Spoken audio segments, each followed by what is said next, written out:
परमात्मा कहते हैं मैं किस किस को समझाऊं, सभी ने एक रट लगा रखी है, माया जोड़ लूं, कोठी बना लूं हैं और बस बैंक बैलेंस बना दूं। परमात्मा कहते हैं ये भांग पी रखी तुमने काल की। कबीर ये माया अटपटी सब गट आण अड़ी, और किस किस ने समझाऊं या कुएं भांग पड़ी। जैसे शाम के समय शराब के ठेके पर 5-4 शराबी घूटी ला कर आ रहे हों, उनकी गतिविधि और उनकी भाषा देखो, एक जैसी सबकी, एक जैसी भाषा, एक जैसी चाल, ऐसे लटखड़ाते चलेंगे और बोलेंगे तो ऊट पटांगा बकवाद करते हुए दिखेंगे। तो परमात्मा कहते हैं इस काल ने तो इस 21 ब्रह्मांड में भांग गिर रखी है बगैर तोली, और इस भांग को पिए फिर रहे सारे के सारे प्राणी। और जिसको भी ज्ञान की चर्चा की जाती है न्यों का किसने देखा, फिर देखेंगे, फिर के देखा कल मृत्यु हो जाएगी, खाक देखेगा फिर। परमात्मा कहते हैं काल करे सो आज करे, आज करे सो अब, और पल में प्रलय हो जाएगी, फिर करोगे कब। अब यहाँ की व्यवस्था बता रहे हैं परमात्मा कि पतझड़ आवत देख कर बन रोवे मन माही, ऊंची टहनी पात थे वो आज पीले हो जाही। पात जड़नता यूं कहे सुन भई तरवर राय, अब के बिछुड़े नहीं मिले न जाने कहाँ गिरेंगे जाए। तरवर कहता पात से सुनो पात एक बात, यहाँ की याहे रीति है एक आवत एक जात। पुण्यात्माओं परमात्मा ने ना जाने कितने उदाहरण दे दे के हमारी यह भांग उतारनी चाहिए। अब क्या प्रमाण देते हैं कि जैसे पतझड़ के दौरान सभी वृक्षों के पत्ते पीले होकर झड़ना शुरू हो जाते हैं और सभी गिर जाते हैं, और तुरंत ही कोपल फूट आती हैं, और 10, 15, 20 दिन में वो फिर पत्ते बनकर 1 वर्ष वो फड़ करके मस्ती मार लेते हैं, और फिर बीच में भी आंधी तूफान से टूट जाते हैं, और समय आने पर तो सब ने गिरना ही गिरना है। तो यहाँ परमात्मा याद दिलाते हैं कि पतझड़ आवत देख के जब प्रलय होगी सभी विनाश में आवेंगे। तो यहाँ बता रहे हैं पतझड़ आवत देख के बन रोवे मन माही, ये ऊंची टहनी पात थे आज पीले हो जाही। अब जैसे हम बूढ़े हो गए, हमारे सफ़ेद बाल हो गए, सफ़ेद बाल हो गए तो ये समझ लो टिकट कटन वाली है, कट जायु कर दे। तो इसलिए ये प्रमाणित हो गया है कि अब अपनी तैयारी पकड़, भक्ति कर। फिर क्या बताते हैं कि पात झड़नता यूं कहे सुन भई तरवर राय। अब जैसे कोई बड़े पूरे परिवार में कोई सदस्य बीमार हो जाता है, रोगी हो गया, असाध्य रोग हो गया, और डॉक्टर ने बता दिया 10 दिन का मेहमान है या 1 महीने का मेहमान है। उस समय उसकी क्या स्थिति होती है, रिलेटिव आकर इकट्ठे होने लग जाते हैं, परिवार के सदस्य भी आसपास बैठ जाते हैं। तब वो खुद सोचता है कि अब के बनेगी, मेरे साथ कहाँ जाऊंगा। तो यहाँ उदाहरण दे रहे परमात्मा के पात जड़नता यूं कहे सुन भई तरवर राय। हे वृक्ष, यानी वृक्ष समझो एक परिवार, एक पत्ता टूट कर जा रहा है वो सदस्य परिवार का, और वो खुद कह रहा है कि ना जाने कहाँ गिरेंगे जाए, अब के बिछड़े फिर नहीं मिलेंगे, ना जाने कहाँ गिरेंगे जाए। तो फिर जो कुल के लोग बैठे होते हैं वो एक सांत्वना दिलाते हैं, और क्या कहते हैं, भाई यहाँ तो सब नहीं मरना है, ना कोई रहा 2 दिन आगे पीछे, भाई ये तो सब नहीं जाना है, परमात्मा का विधान है, चिंता ना कर, जो होनी थी होगी। बस इतना संतोष देकर हम उसका दिल डांटते हैं। ऐसे ही उदाहरण दे रहे परमात्मा कि वृक्ष कह रहा है, वो तरवर कह रहा है, तरवर कहता पात से सुनो पात एक बात, यहाँ की यह रीति है एक आवत एक जात। दादा मर गया, पोता पैदा हो गया, 50-60 वर्ष वो पोता नाच कूद लेगा, फिर वो मरेगा, उसका पोता तैयार हो गया। तो परमात्मा कहते ये क्या जीवन है तुम्हारा, तुम इसी को फाइनल मान लिया।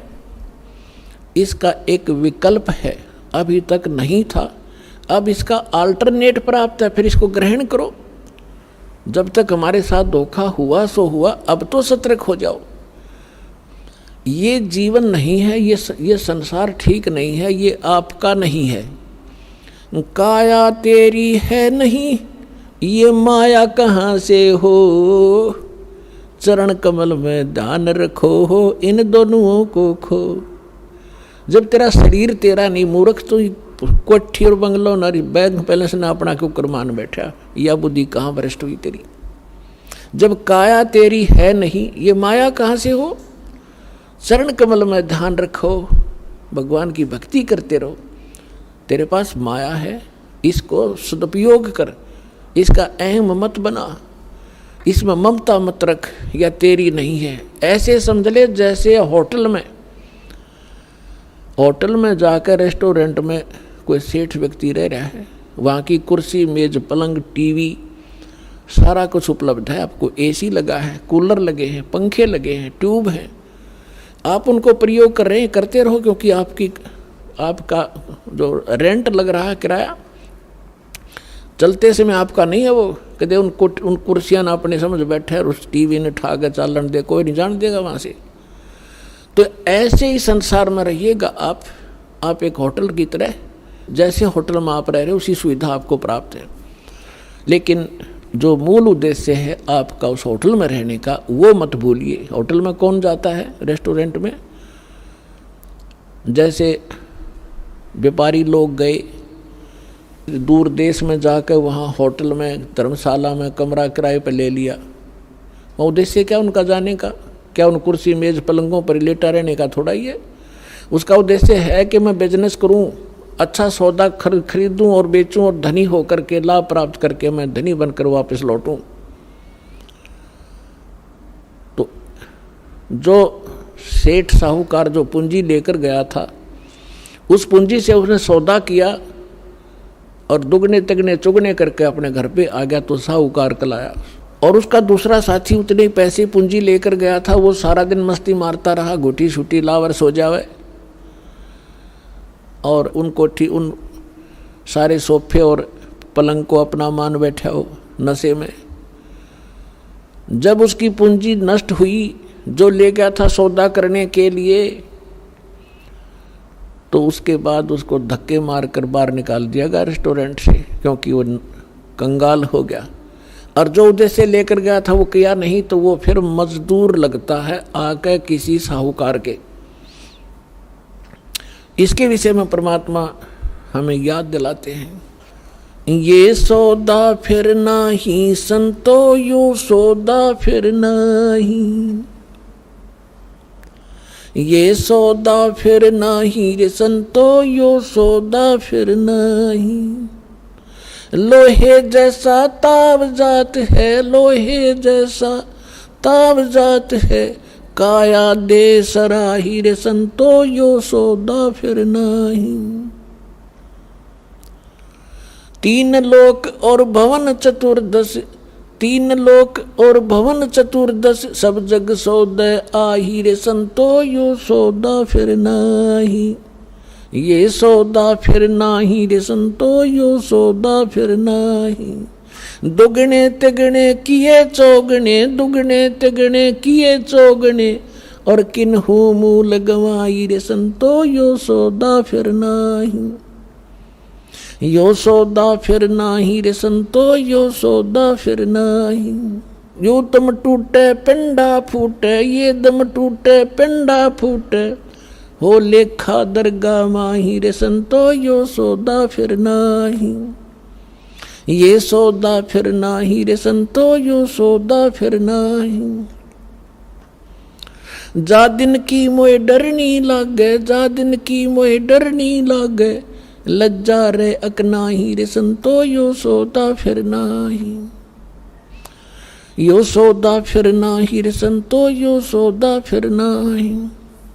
फिर बताते हैं कि कुल परिवार तेरा सकल कबीला, कुल परिवार तेरा सकल कबीला, मसलत एक ठराही रे संतो, यो सौदा फिर नाही।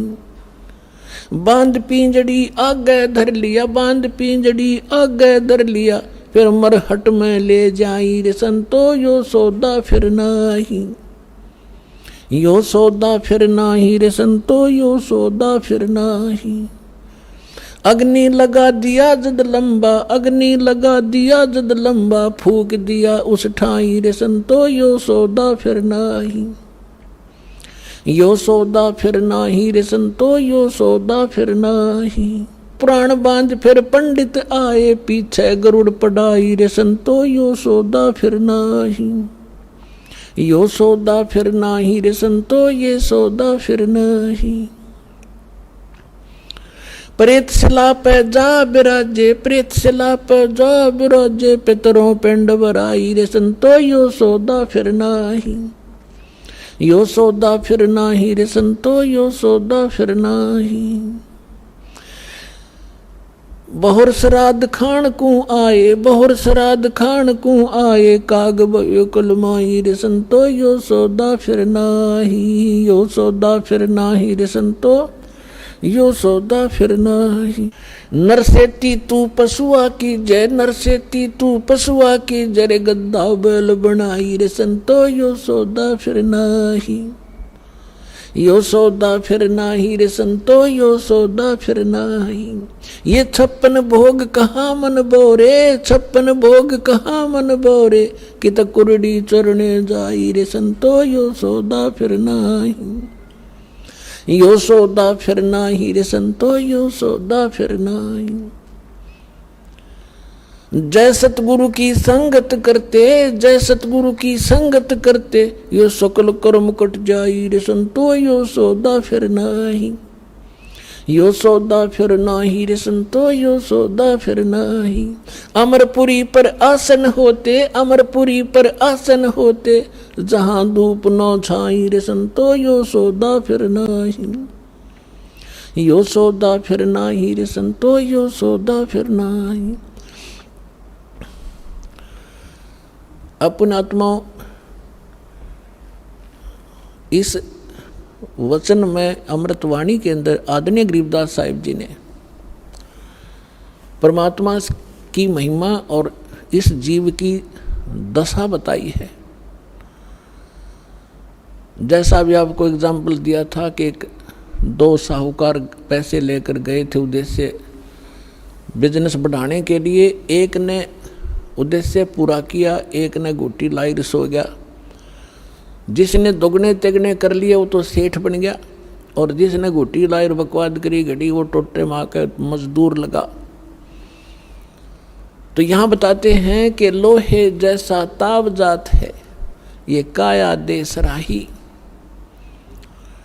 अब जैसे कारीगर होता है, लोहे को गर्म करता है आयरन में, उसको खूब गर्म कर देता है, और उस गर्म रहते ही उसके ऊपर वो चोट लगाता है या किसी मोल्ड में डाल देता है, तो जिस उद्देश्य के लिए वो गर्म किया था तो वो सफलता प्राप्त कर लेता। जब गर्मा गर्म पर कर गया था, और जब वो जरा सा ठंडा हो गया, फिर चाहे सारे गन्ने जाड़ ले, वह चीज़ नहीं बनेगी, बांगा टेढ़ा हो जाएगा। तो यहाँ बताते हैं कि लोहे जैसा ताव जात है, ये मनुष्य जीवन आपका है। जब तक ये मनुष्य जीवन है आपका लोहा गर्म है, और इस गर्म लोहे पर ये चोट लागी राम नाम की सत्संग की, तो आपका उद्देश्य पूरा हो जाएगा जिसके लिए मनुष्य शरीर मिला था। और ये हो गया ठंडा, इसको देंगे फूक, फिर बनेगा गधा। या सुंदर शरीर रहा नहीं, बांगा टेढ़ा मुंह हो गया, कोई गधे का, कोई बंदर का, कोई कुत्ते का, कोई धूम लगाए फिर रहे होंगे हम। तो इन कष्टों को याद दिलाया जाता है, इसके साथ साथ इसका एक समाधान भी इसमें बताया जाएगा। क्या बताते हैं? 3 लोक और भवन चतुर्दश, ये 14 लोक और 3 लोक 14 भवन के सब अपना वर्क डन किया हुआ प्राप्त कर रहे हैं। सब सौदे के लिए ही ये आते हैं, यहाँ पर सौदा करके जाते हैं। जो जैसा कर्म करता है वैसा ही फल इनको यह मिल जाता है। 3 लोक और भवन चतुर्दश सब जग सौदे आही, और दोगुने तिगुने करे चौगुने किन्हु मूल गवाई। ये मनुष्य जीवन के श्वास आपकी मूल धन है, ये मूल पूंजी है। जो अच्छी आत्माएं हैं, जो सत्संग में आते हैं, उनको परम संत मिल जाते हैं, शास्त्र उनको साधना प्राप्त हो जाती है, और मर्यादा में रहकर अपने उद्देश्य को ना भूलकर आजीवन भक्ति करते हैं, तो वो दुगुने तिगुने चौगुने कर लेते इस मूल धन के। और जो केवल सारा दिन राजनीति में गुटी सुटी लाई ताश खेले बकवाद घड़ी पेट भरने के लिए धंधे में लागे रहे, बस उसी को फाइनल मान लिया, तो कहते उन्होंने मूल गंवा दिया, वो मूल धन नष्ट कर दिया, मनुष्य जीवन को बर्बाद कर दिया। उसके बाद फिर क्या होगा? कहते हैं ये दम टूटे, श्वास खत्म होंगे, ये शरीर नष्ट हो जाएगा, समाप्त होगा। फिर जीवात्मा तो ऊपर ले जाएंगे पकड़ कर यम के दूत, और पीछे से ये नकली धर्मगुरु हमारे इसकी क्रियाक्रम पर ला देंगे हमने, और वहाँ उसकी दुर्गति हो रही होगी ऊपर, यहाँ हम क्रियाक्रम करके उसकी गति की चिंता कर रहे होते। क्या बताते हैं कि उस दरगाह में मार पड़ेगी, यम पकड़ेंगे बाहीं। जिन्होंने परम संत सतगुरु रूप में प्राप्त नहीं हुए, सत्साधना नहीं की, उनको यम के दूत पकड़ कर ले जाते हैं, और जिनको संत मिल गए सत्साधना कर रहे हैं, उनको यम के दूत नहीं ले जाते, उनको जहाज में बिठाकर भगवान ले जाता है। कबीर साहब कहते हैं आए हैं सो जावेंगे ये राजा रंग फकीरे, एक सिंहासन चढ़ चले एक जूड़े जात जंजीरे। आने और जाने में बहुत अंतर रहेगा। कबीर साहब कहते हैं जो जन्मे हैं वो मृत्यु तो होगी। आए हैं सो जावेंगे राजा रंग फकीर, लेकिन राजा रंग जो भक्ति नहीं करते और फकीर साधक जो संत कर भक्ति करता है, उनके जाने में बहुत अंतर होगा। एक तो सिंहासन चढ़ चले विमान में बैठ कर जाएंगे, और एक बांध के ले जाएंगे जिनको यम के दूत, तो बहुत अंतर हो गया। अब क्या बताते हैं कि कुल परिवार तेरा सकल कबीला मसलत एक ठहराई। जब आपका शरीर पूरा हो जाएगा, श्वास छूट जाएंगे, जीव निकल जाएगा, तो आपके अंतिम संस्कार के लिए आपके कुल के लोग तुरंत एक राय कर लेंगे, उठाओ जल्दी और फूको, फाइनल करो इसको। कुल परिवार तेरा सकल कबीला मसलत एक ठहराई, सब ने एक सलाह बना ली, और बांध पिंजड़ी आगे धर लिया मरघट में ले जाई। अग्नि लगा दिया जद लंबा फूक दिया उस ठाई। अब शरीर का तो कर दिया काम। अब क्या शुरुआत की?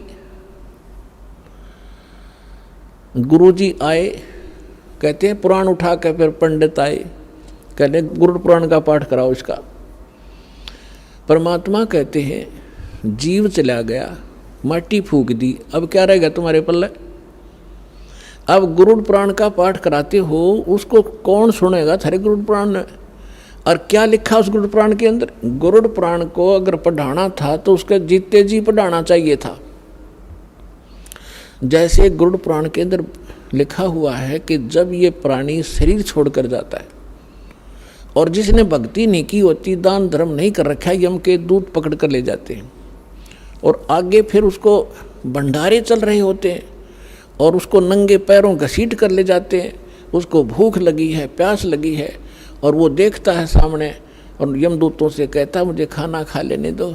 वो कहते हैं नहीं, तेरे लिए अलाउड नहीं है, पहले धर्मराज के पास चल, फिर पूछेंगे अगला तेरा क्या हिसाब किताब करना उन्होंने। तो ऐसी दुर्गति होती है। फिर गुरुड़ पुराण में बताया जाता है जिसने ऐसे कर्म किए उसका हाथ कटा, जो ऐसे कर्म करता वो अंधा होता है, जो ऐसे कर्म करता है उसको उसका बेटा मर जाता है। तो परमात्मा कबीर जी कहते हैं कि तुमने वो गुरुड़ पुराण उसको पहले पढ़ाना चाहिए था, ताकि वो बुराइयां बचता और पाप कम करता, भगवान भज लेता, डरता। अब वो गदा बनने की तैयारी करे, तुम गुरुड़ पुराण पढ़ाने लग रहे हो वहाँ पर। सारे उल्टी रीति। अब क्या बताते हैं परमात्मा कि प्रेत छला पर जा विराजे पितरों पिंड भराई, और बोर श्राद्ध खान को आई फिर काग भय कलमाही। अपना आत्माओं, इन हमारे धर्म गुरुओं ने हमारे को सारी उल्टी पढ़ाई पढ़ा रखी है, जो कति हमारे भट्ठा बठान की। इन्होंने सदग्रंथ भी ढंग से नहीं समझे। अब देखो हमारे सदग्रंथ क्या है, जैसे जंगल है वन, और वन के अंदर हर तरह के पौधे होते हैं, हर तरह की बूटियां होती हैं, जो उसमें सबका वर्णन है, सबकी। जैसे कोई औषधियों की बुक है, उसमें प्रत्येक बूटी का डिफाइन कर रखा है, ये इसका ऐसा रंग है, ऐसे पत्ते हैं, इतनी हाइट होती है उसको, वो और काम किस में आती है वो भी लिखा होता है। तो उसमें ऐसी जड़ी बूटियाँ भी होती हैं जो हानिकारक भी होती हैं। तो इन्होंने हानिकारक सेलेक्ट कर रखी है इन ग्रंथों से, और इनमें और भी वर्णन कर रखा है कि ऐसा करने से सारा काम निमट जाएगा। वो उन्होंने हमारे को नहीं दिया, और वो अब हम ये दास देने जा रहा है आपको, पूरे समाज को, ये ग्रहण करो, जो शास्त्र अनुकूल साधना है, तुम्हारा भविष्य ठीक होगा। और यहाँ से जब जाओगे परमात्मा के विमान में बैठ कर जाओगे, ऐसी साधना दास आपको बता रहा है। अब जो प्रसंग चल रहा है कि कहते हैं अब यो आसौज का महीना आ गया। इस आसौज के महीने में इन्होंने 16 दिन सेलेक्ट कर रखे। 16 दिन सेलेक्ट कर लिए, मौज से लेकर पनवासी तक। अमावस्या भी साथ ले लेंगे और पूर्णमासी। इन दिनों में तो इन्होंने ऐसे बना रखे महीने कि इन्हीं दिनों में कोई आठम ने, कोई छठने, कोई सातम और दूजने, पहले प्रथम ने, कोई ना कोई किसी तिथि को तो मरेगा, किसी महीने मरो। वो सिलेक्ट कर लेते हैं कि तेरा पिता आठम न मरा था, तो आज सोच लागते ही आठम ने तना अपने पिता का श्राद्ध करना पड़ेगा। क्यों करना पड़ेगा? कि स्वर्ग में भूखा बैठा है। सारा भले आदमियों, वो स्वर्ग भी किसने बना दिया जिसमें पानी मिलता ना रोटी मिलती। नो कहो नरक में जा लिया। अब यहाँ क्या बताना चाहते हैं कबीर साहब ने हमें हर तरह से समझाया है। रे भोली सी दुनिया सतगुरु बेन कैसे सरिया, रे भोली सी दुनिया सतगुरु बेन कैसे सरिया। अपने लला के बाल उतरवावे देख के चीना लग जइया। अपने लला के बाल उतरवावे देख के चीना लग जइया। एक बकरी का बच्चा लेके उसका गला कटैया, रे भोली सी दुनिया सतगुरु बेन कैसे सरिया, रे भोली सी दुनिया। अब सतगुरु बिना ये निर्णय कौन करे तुम्हारे को? बुढ़िया लेकर जाओगी गुड़गाम आड़ी पे अपने पुत्र वधू नर पोते ने। वहाँ एक नाई बैठा होता है और हमारे गलत धारणा पैदा कर रखी है कि ये पहले बाल वहाँ कटवाओ अपने इष्ट दाम पे। और वो नाई जब बार 5 रुपया में बाल कटते होंगे ना, वो 20 मांगेगा, क्योंकि उसने पता है मजबूरी में यहाँ पे देंगे। सबको जल्दी होती है। तो बुढ़िया कहेगी नाई के ने ले बे नाई के मेरे पोते के बाल तार दे, माता का चढ़ाऊंगी। अब वो नाई लागे पिनान कैची ने जल्दी क्यों ना घने काटने हो ना उस दिन तक। तो बुढ़िया ने कहेगी रे ध्यान दे काचा सिर से मेरे लला का, कहते कैंची लाग जाए बेटा दर्द होगा इसके। अब परमात्मा कहते हैं अपने लला के बाल उतरवावे देख कैंची ना लग जइया। एक बकरी का बच्चा लेके उसका गला कटैया, रे भोली सी दुनिया। एक बकरी का बच्चा लेकर बलि चढ़वा दिया, वो किसी का बालक ही नहीं था। अब पुण्यात्माओं, अब बच्चे नहीं हो आप, बुद्धिमान समाज है, सदग्रंथ हमारे पास हैं। इस तराजू से तोल के देखियो तत्व ज्ञान से और पुरानी साधनाओं को। अब वो क्या करेगी माई? नाई के ने काट दिए बाल किते दे दिए उसके हाथ में, ले बुढ़िया जाकर चढ़ाओगी मंदिर में मंदिर में बैठा पुजारी उसने उठा होगा और कट्टे में ठोक देगा, और सांझ ने उस बोरी ने कुर्डियाँ पे फेंक देगा बाड़ा ने, और गुना बैंक में जमा करा होगा वो, उसने बाहर ही फेंकने हैं, आप कटवा के कितना डालो, इसमें कोई बात हुई है। तो ये हमारे को डर पैदा कर रखा था, कहते देवी रूठ जा, तुम्हारा ईष्ट रुष्ट हो जा। अब क्या बताते हैं परमात्मा, रे भोली सी दुनिया सतगुरु बिन कैसे सरिया, रे भोली सी दुनिया सतगुरु बिन कैसे सरिया। फिर क्या बताते हैं भाई, कच्चा पक्का भोजन बना के माता धोकने गैया,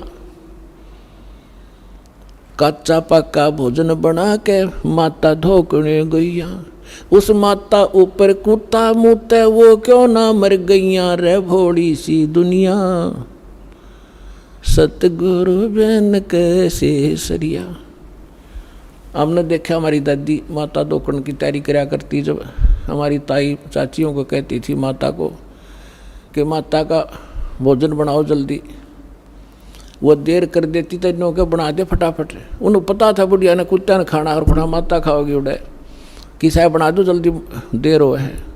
अब कच्चा पक्का बना के पूरे, और वहाँ जाती जहाँ पर वो माता का बना रखी थी एक मड़ी सी, अब वो बुढ़िया तो माता पर पूड़े चढ़ा के, और उससे नीचे भी ना उतरती, इतने 4 कुत्ते चढ़ने चुकर देते, माता के उसे डिनर न खावे और चलते हैं उसको प्रमोद कावे वो माता के सिर पे। अब परमात्मा कहें जिसको तुम पूजने गए थे इसी सक्षम थी, तो कुत्ते की टांग क्यों ना तोड़ दी उसने, उसके सिर पर मूत रहा है। तो पुण्यात्माओं, ये जो साधनाएं हम किया करते थे, आज हमें हंसी आवे है और रोना आ रहा है कि हमारे पूर्वज नाश कर गए अपने जीवन का, इन मूर्खा के बहकाए हुए। अब क्या बताते हैं परमात्मा,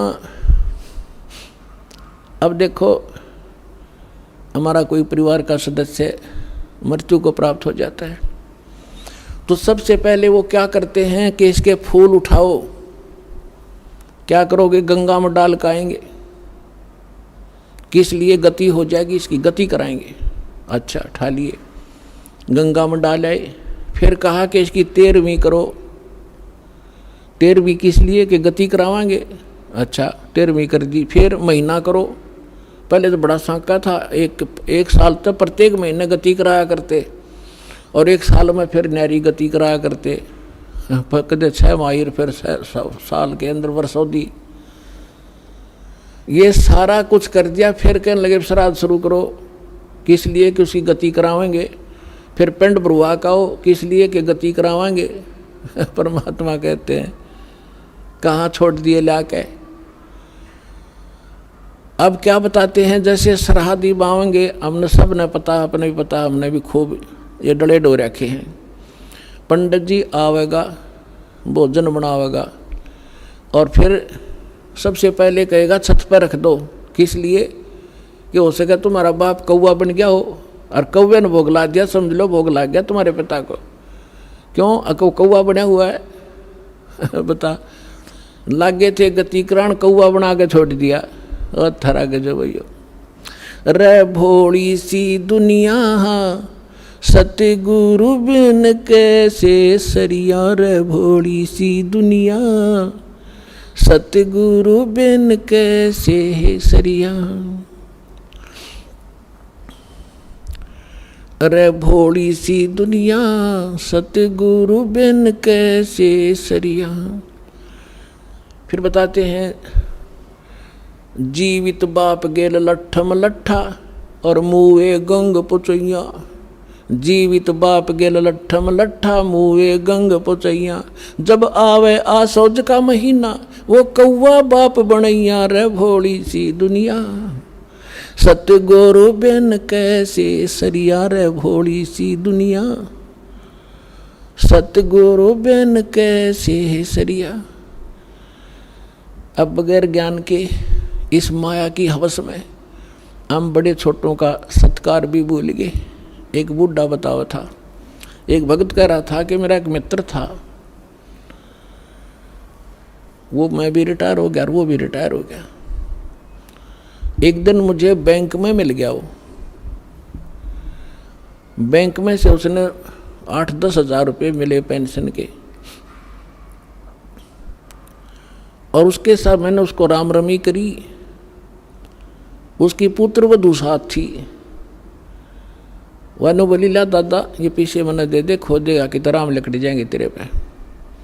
वो 10 के 10 हज़ार बूढ़े तीन दे दिए, और ने बोले हम जाओ बाजार में कोई सामान ले आवेंगे, उस तीन दे दिए 10 रुपये, रिक्शा में बैठ के घर चला जाइए। अब वो कहने लगा भाई या कौन थी, बोला छोरे की बहू थी, और बोला ठीक से, बोला खाक ठीक सू, आज मैंने पैसे दिए ले ले, मैं चाह न भी तरसूँ सारा दिन इनके मुंह तरफ देखता हूँ, ईसा ठीक सू मैं। तो पुणात्मा परमात्मा कहते जीवित बाप का तो कदर नहीं, और मरे पाछे इनके बकाए हुए नो का गंगा में डाल कहोगे गति हो जाएगी, गंगा में डालने तक गति होगी इनकी। फूक फाक दिया, राख बना दी उसने, कीता फेंक दो उठा के। बस तू अपने मनुष्य जीवन रहते जो करना कर लो, बाद में सारी बकवाद है उसका कोई लाभ नहीं, क्योंकि इन्होंने इस सारी साधनाओं को बिगाड़ दिया। जो कुछ उस जीव को लाभ होना था जीवित समय में, जो विशेष लाभ होना जीवित समय में होना है, मृत्यु के उपरांत जो साधना वो करवाते हैं ना, मृत्यु के उपरांत उसकी गति करा देंगे। आज तक तो किसी गति हुई नहीं। और जिनके जो पितृ दोष हैं, जो आपके ऊपर कोई बाधाएं हैं, अब आपको ऐसे मंत्र आपके माध्यम से ऐसे पुनर्वर्तमान में कराए जाएंगे कि उनका भी छुटकारा हो जाएगा। आपकी अगली पिछली आने वाली पीढ़ियां सभी का उद्धार हो जाएगा। ये पुराना जो लोक वेद है उसके आधार से कुछ भी साधना आप नहीं करोगे, इसको त्याग दो। अब क्या बताना चाहते हैं कि जय सतगुरु की संगत करते ये सकल कर्म कट जाई, अमरपुरी पर आसन होते जहाँ धूप ना छाई। गरीबदास साहिब जी ने बताया है कि यदि सतगुरु की शरण मिल जाती तो ना तो आप प्रेत बनते और ना ही पिंड भरवान की आवश्यकता पड़ती। और क्या बताते हैं, जो साधना ये किया करते थे उसका रिजल्ट क्या होता था। भूत जुनी जा छूटत है पिंड दान करते, गरीबदास जिंदा कहे भाई ने नहीं मिले भगवंते। अब धर्मदास जी अपने हिंदू धर्म में जन्मे थे, यही साधनाएं भ्रमित वो कर रहे थे। तो परमात्मा ने उनको समझाया था कि जो तुम पिंड दान करते हो उससे भूत जूनी छूट सकती है, लेकिन भगवान नहीं मिल सकता। अब भूत जूनी छूट गई और गधा योनी पक मिल गई तो खाक गति कराई। बस न्यो कहें कि हमारा पीछा छूट गया, बाबू से जा करता, पिताजी घना दुखी करे था। भगत आते हैं कहते हैं मेरी माँ मर गई, मेरी बहन को दुखी कर रही है। अब वो अंडे धके खाती हुआ कितन की तो प्रवेश करे, पर परेशान खुद भी हो रही, ज्ञान उसको है नहीं। तो अब हम जो साधना बताएंगे उन आपके पितरों का भी कल्याण हो जाएगा और आप भी सुखी हो जाओगे, वो भी भाग जाएंगे, उनका कल्याण हो जाएगा, यानी छूट जाएंगे, आपसे दूर भाग जाएंगे और उनको मानव शरीर प्राप्त हो जाएगा। जो साधना दास आपको बताने जा रहा है, इससे सारा ही कल्याण होगा।